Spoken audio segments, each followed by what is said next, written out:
Alright, now that we got some experience building formulas using cell references, in this video I will be discussing the different types of cell references and explain how they change when you copy a formula to a different cell. I'm going to clear out some cells here to give us a little bit more room to work, and all I'm doing is selecting the cells I want to delete and pressing the delete key on my keyboard. Alright, now that we got some space, I'm going to be talking about two different types of cell references. The first one is a relative reference. And what I mean by relative is that when you have cell references within your formula and you copy this formula to a different cell, the cell references will change based on the relative position of rows and columns. For example, in our January column, we have a formula at the bottom to give us the total of all the expenses, B4 plus B5, B6, and so on. So instead of doing the whole process of going into cell, typing the equal sign, and choosing the cells that we want to sum together, what we could do is actually grab the cell that we only had to type in the formula once and copy this formula to the cells that we want totals in. So what we're going to do is copy the formula that's in cell B9 by pressing Ctrl C or Command C if you're on Mac, and then click the cell that we want to paste our formula into and click Ctrl V or Command V if you're on Mac. Now if you pay really close attention, right now in cell B9 we have cells B4 plus B5 plus B6, B7, B8. And when we paste it to cell C9, so we're changing a column, we're moving one column to the right. I'm going to press Ctrl V. Now if you look in our formula, we have cells C4, C5, C6, C7, and C8. So once again, cell B9, all of our cell references have B, and cell C9, all of our cell references have C, while keeping the row numbers the same. Same thing goes for March. I'm going to click in the March column and click Ctrl V to paste our formula. And right now we're still copying from cell B9, and we moved over 2 columns. So all of our cell references went from B4, B5 to B6 to D4, D5, D6 since we copied over the formula 2 columns. And since we didn't go down any rows, all of our row numbers stayed the same. So let's kind of do the same process for our totals in the very right column. So if we click in cell E4 that has our formula in it, and instead of copying pasting the formula into each cell individually, all we have to do is click in the cell and move your cursor to the bottom right hand corner of the cell until your cursor turns into a thin black cross.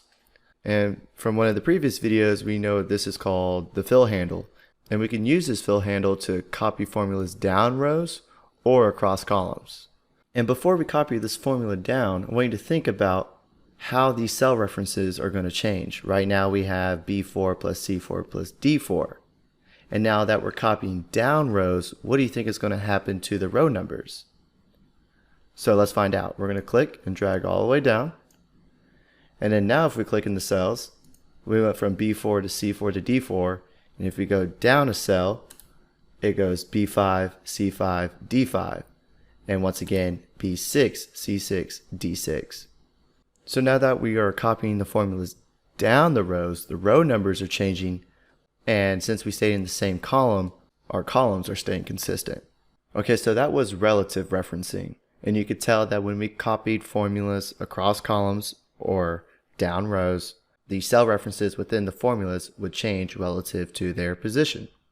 Now the next type of reference that we're going to be discussing is called an absolute reference.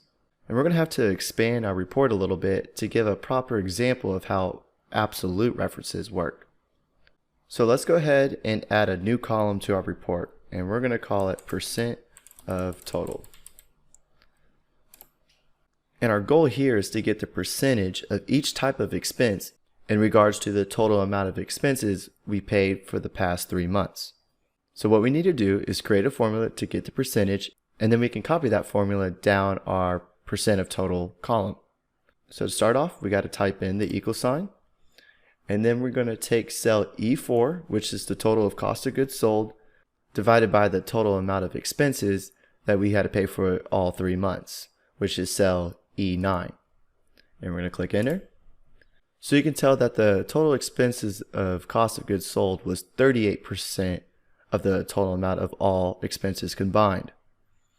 Now if we click in this cell and we want to copy this formula down to the rest of the rows. We're going to grab our fill handle, and we're going to drag it down to the rest of our expenses. We're going to let go, see what happens. Oh, all right, so obviously we have some errors in our formula, so let's go back to our formula and kind of see what is happening. So if we click in the formula bar, we can see that we have E4 divided by E9, which is great. All right, then we're going to move down a cell, see what's happening here.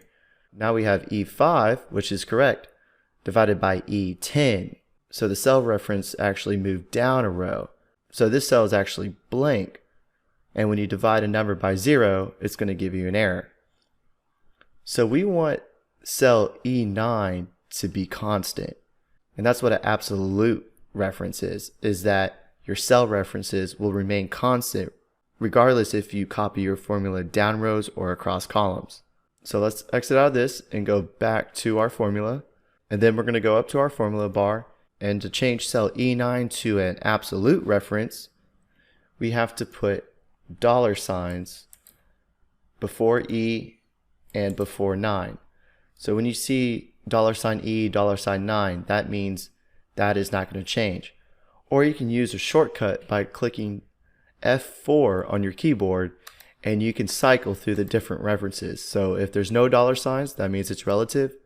If there's both $signs, that means the column and the row number are going to stay constant. So we can click enter. Now our first one still looks correct. Now if we drag down this formula through the rest of our expenses, we should be getting the correct percentages.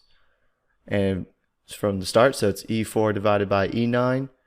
Then if we go down one row, we should see E5 divided by E9. And if we go down one more, it's E6 divided by E9. So the first part of our equation is relative because we want to take each expense and then divide it by the total. And then after the division sign, the total amount, cell E9, stays constant. And that's a absolute reference.